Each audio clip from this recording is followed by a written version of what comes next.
Madam President, I feel fortunate to, of course, serve in the Senate and equally fortunate to represent the state of Illinois and the city of Chicago. What an amazing gathering place for America Chicago has been over the years and still is to this day. When we talk about issues here in Washington, many times I can relate them not just to neighborhoods, but to people in Chicago who feel so intensely about the land of their birth or causes in other countries. I've gone through that same experience myself. My mother, an immigrant from Lithuania, I was fortunate to witness the freedom struggle in Lithuania when they finally broke from the Soviet Union. If you go down Chicago Avenue, west of Michigan Avenue, you go into an area known as Ukrainian Village. That nomenclature speaks for itself. There are churches and gathering places, schools, families who are watching the war in Ukraine with personal intensity. To them, it is a land where their mothers and fathers were born, where many of them were born. And they have prayers and pleas to politicians not to forget. You can also step right outside of this chamber, a few steps away, and find a group of Ukrainian Americans who have been demonstrating on behalf of the cause of Ukraine for as long as this war has gone on. I saw them this morning, and as we go by, the typical greeting in the Ukrainian village is Slava Ukraini, long lives Ukraine, to which they reply that they agree with me. It's a great feeling to see these demonstrators peacefully demonstrating for a cause that means so much to them, and to realize that as a senator, I'm going to have a vote today or tomorrow that can make a real difference in whether Ukraine prevails against Vladimir Putin or whether he doesn't. Madam President, last week my Ukrainian caucus co-chair, Senator Roger Wicker, Republican of Mississippi, and I hosted the Ukrainian Prime Minister. You were there. We were joined by several colleagues from both sides of the aisle. It was a truly bipartisan turnout. The Prime Minister's point was simple. With continued U.S. and allied support, Ukraine can defeat Russia's brutal war, and in doing so, help defend greater security in Europe. I agree. And that's why the weekend vote in the House and the vote here this week in the Senate are so important. We always have had an isolationist sentiment in the United States. If you're a student of history, you know that we had to overcome that sentiment in both world wars. But in both cases, and here today with Ukraine, in the larger national security supplemental bill, which we're considering, it was not only in our interest to stop wars of aggression, but also to help maintain the international world order that reflects our values and benefits here at home.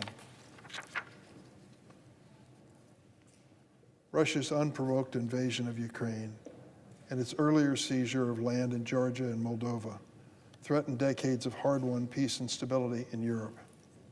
Make no mistake, China, Iran, and North Korea are watching to see if the United States and our allies allow Russia's aggression to stand.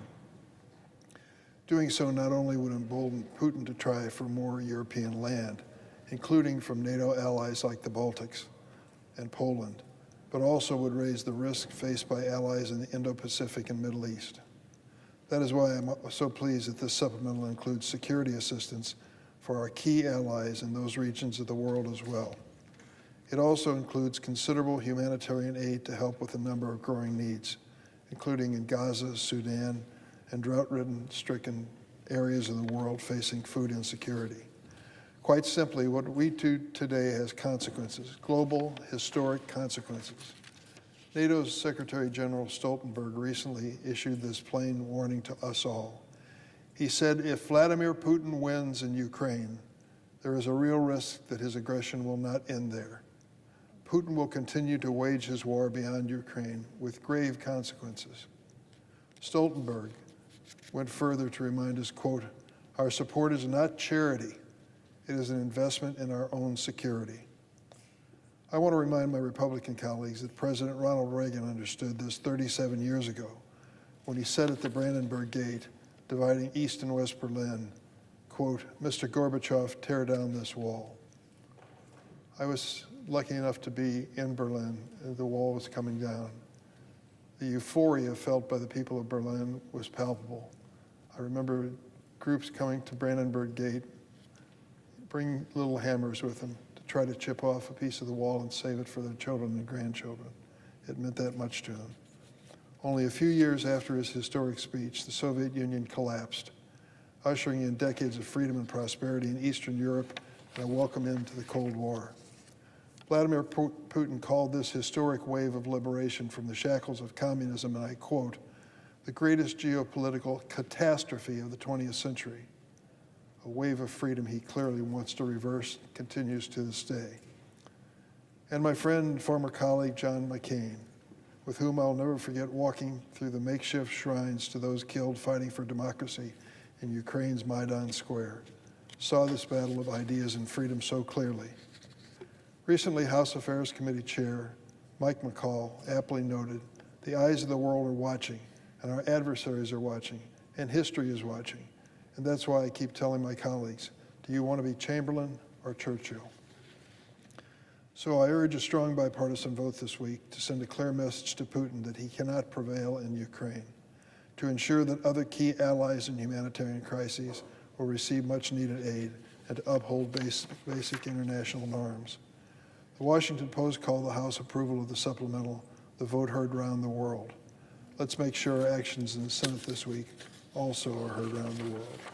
This package contains many elements beyond aid to Ukraine. The Indo-Pacific section provides $2 billion in weapons for Taiwan and $3.3 billion for a submarine base, and provisions relating to humanitarian aid to Gaza, Sudan, and other vulnerable populations around the world will make a difference between life and death. We want to crack down on the fentanyl trafficking. I recently had Ann Milgram, who's the head of the Drug Enforcement Agency, back to my office to give me a briefing on the fentanyl crisis in this country. It bears repeating what she said over and over again. One pill can kill. That message has to be communicated to our children and families all across the United States. We lost over 100,000 Americans last year to fentanyl. Some of them had no idea what they were ingesting. And what they did, of course, was to take a fatal dose of fentanyl, which can be very small. Yesterday, I was at O'Hare Airport in Chicago and was taken on a tour to show the efforts to intercept the precursor drugs and drug pill pressers, tablet pressers that are coming into this country and killing so many people, so many innocent people who have no idea of the danger. A young person, teenager in Chicago, felt that he was ordering a Percocet pill, a harmless Percocet pill, over the internet. It was laced with fentanyl and he died on the spot. One pill can kill. We take significant steps forward in the enforcement of laws against fentanyl and drug trafficking, as we should. We also have new sanctions on Iran, Russia, and China. And of course, there's a controversial issue, the sale of TikTok is included in this. My greatest fear is that Netanyahu and his right-wing coalition, once they receive these American funds, will act irresponsibly. I'm afraid that they will revert to their devastating tactics in Gaza. In the name of stopping Hamas, they will, unfortunately, revert to tactics which kill many innocent people, mainly women and children, Palestinian women and children, who have no place to turn, no place to escape. These innocent people living in Gaza should not be victims in this war. There are requirements for all civilized nations in wartime when it comes to protecting individuals and civilians, and they certainly should apply in this situation.